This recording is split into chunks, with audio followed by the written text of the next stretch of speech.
नमस्कार, मैं एडवोकेट नरेश कुदाल आपका स्वागत करता हूं अपने YouTube चैनल विधान का ज्ञान पर। दोस्तों, ये हमने काफ़ी बार सुना है कि किसी व्यक्ति का 12 साल से ज़्यादा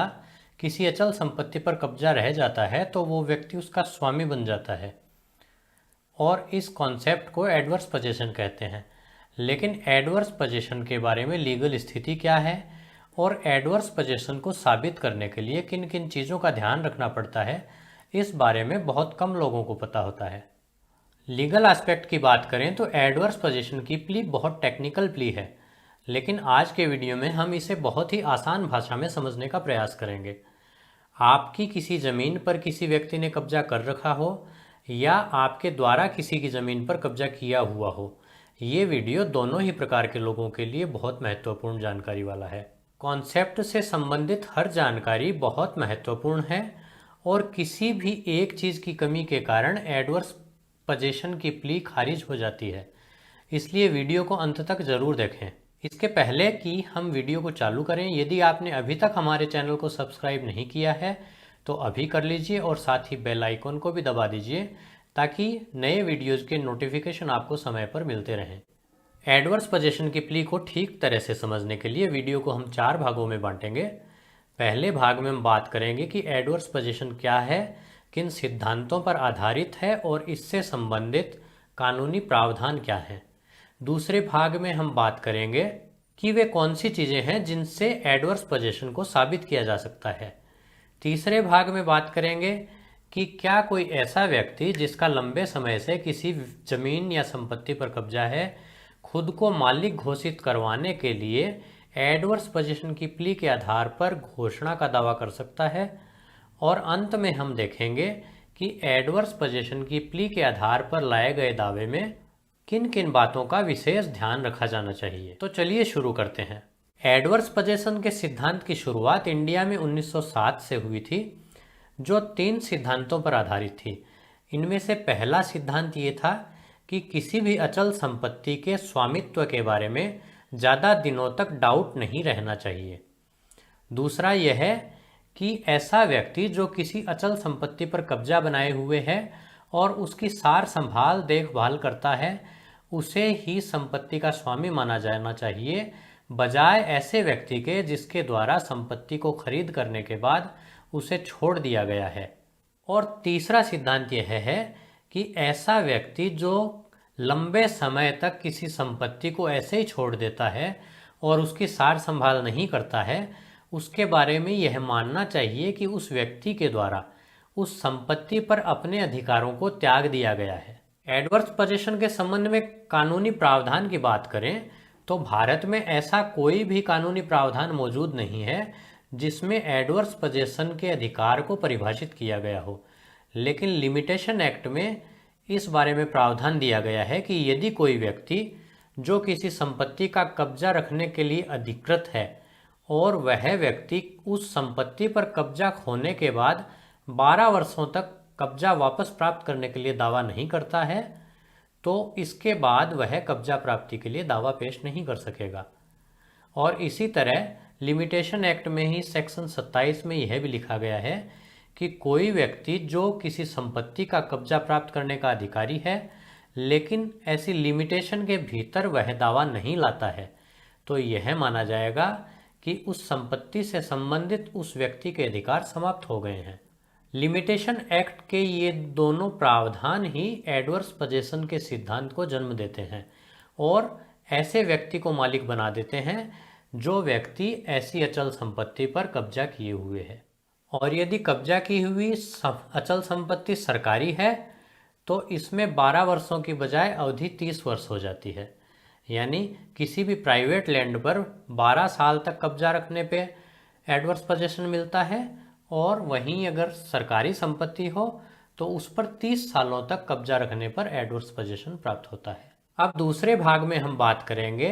उन चीज़ों के बारे में जिनसे एडवर्स पोजीशन साबित होता है। एडवर्स पोजीशन के लिए कब्जाधारी को यह साबित करना होता है कि उसका पोजीशन शांतिपूर्ण है, सर्वविदित है और लगातार है। शांतिपूर्ण पोजीशन से मतलब है कि उसके द्वारा जब उस जमीन पर कब्जा किया गया था तब किसी भी व्यक्ति के द्वारा बाधा कारित नहीं की गई थी और उसके बाद भी अब तक यानी 12 साल से ज़्यादा की अवधि तक उसके पोजीशन को किसी भी व्यक्ति के द्वारा डिस्टर्ब नहीं किया गया है। इसी तरह उसका कब्जा सभी के ध्यान में होना चाहिए और लगातार होना चाहिए। ऐसा नहीं है कि एक व्यक्ति ने किसी अचल संपत्ति पर कब्जा किया, 4 साल तक कब्जा रखा और फिर उससे कब्जा वापस ले लिया गया और फिर वापस उस व्यक्ति के द्वारा कब्जा किया गया और फिर 4-5 साल तक कब्जा रखा गया। तो इस तरह से टुकड़ों में कब्जा रखने वाला व्यक्ति एडवर्स पोजीशन का दावा नहीं कर सकता, बल्कि ऐसा पोजीशन लगातार होना जरूरी है। इसके अलावा दूसरी और सबसे महत्वपूर्ण बात यह है कि ऐसे व्यक्ति के कब्जे का ज्ञान असल मालिक को होना जरूरी है। अगर असल मालिक को ऐसे कब्जाधारी आदमी के कब्जे का ज्ञान नहीं है तो भले ही कब्जा कितने ही वर्षों पुराना हो जाए, एडवर्स पोजीशन की श्रेणी में नहीं आता। अब हम बात करते हैं कि ऐसा व्यक्ति जिसके द्वारा 12 साल से ज़्यादा किसी संपत्ति पर कब्जा बनाए हुए रखा गया है, तो क्या वह आदमी कोर्ट में जाकर अपने अधिकारों की घोषणा करवा सकता है? देखिए, एडवर्स पोजीशन की प्ली को पैसिव राइट माना गया है, इसीलिए पहले धारणा एडवर्स पोजीशन की प्ली लाने वाले व्यक्ति के खिलाफ और असल मालिक के पक्ष में होती थी। यही कारण था कि ज़्यादातर केसेस में डिसीजन असल मालिक के फेवर में दिया जाता था और सुप्रीम कोर्ट के द्वारा यह सिद्धांत भी प्रतिपादित किया गया था कि एडवर्स पोजीशन की प्ली को डिफेंस के लिए काम में लिया जा सकता है, लेकिन इस प्ली के आधार पर खुद को मालिक होने के लिए घोषणा का दावा पेश नहीं किया जा सकता। लेकिन हाल ही में 2019 में जस्टिस अरुण मिश्रा के द्वारा यह सिद्धांत दिया गया है कि कानून में ऐसा कोई प्रोविज़न नहीं है जो एडवर्स पोजीशन के आधार पर घोषणात्मक दावा लाने में रोक लगाता हो। इसीलिए जस्टिस अरुण मिश्रा के द्वारा अपने निर्णय में यह माना गया कि जिस व्यक्ति का लंबे समय से एडवर्स पोजीशन किसी अचल संपत्ति पर है, वह एडवर्स पोजीशन के आधार पर खुद को मालिक होने की घोषणा के लिए दावा कोर्ट में पेश कर सकता है। तो कानून की मौजूदा स्थिति यह है कि वर्तमान में घोषणात्मक दावा एडवर्स पोजीशन रखने वाले व्यक्ति के द्वारा कोर्ट में लाया जा सकता है। अब चौथे भाग में हम सबसे महत्वपूर्ण बात पर ध्यान देंगे कि किसी दावे में यदि किसी व्यक्ति के द्वारा एडवर्स पोजीशन की प्ली ली गई है तो उसे क्या क्या साबित करना होगा और क्या क्या ध्यान रखा जाना चाहिए। सबसे पहली और ध्यान रखने लायक बात यह है कि जो व्यक्ति एडवर्स पोजीशन के आधार पर खुद को मालिक होना बता रहा है,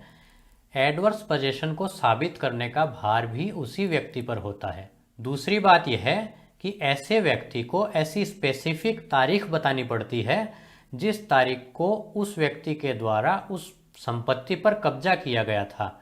और वह तारीख भी बतानी पड़ती है जिस तारीख को उसके असल स्वामी को उस व्यक्ति के कब्जे के बारे में पता चल गया, लेकिन असल स्वामी के द्वारा कोई भी कार्यवाही कब्जाधारी व्यक्ति के खिलाफ नहीं की गई है। यानी कि कब्जा करने की और असल मालिक को कब्जे के बारे में पता चलने की दोनों ही तारीख स्पेसिफिक रूप से लिखनी और साबित करनी पड़ती है। एडवर्स पोजीशन की प्ली लेने वाले व्यक्ति को यह भी साबित करना पड़ता है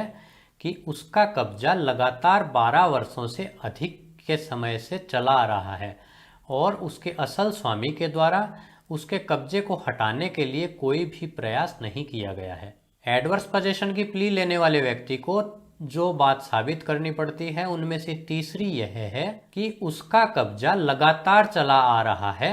और सभी को उसके कब्जे के बारे में पता है और वह 12 वर्ष से भी अधिक समय से शांतिपूर्वक उस अचल संपत्ति का उपयोग करता आ रहा है। ऐसी सारी बातें यदि एडवर्स पोजीशन की प्ली लाने वाला व्यक्ति कोर्ट में साबित नहीं कर पाता है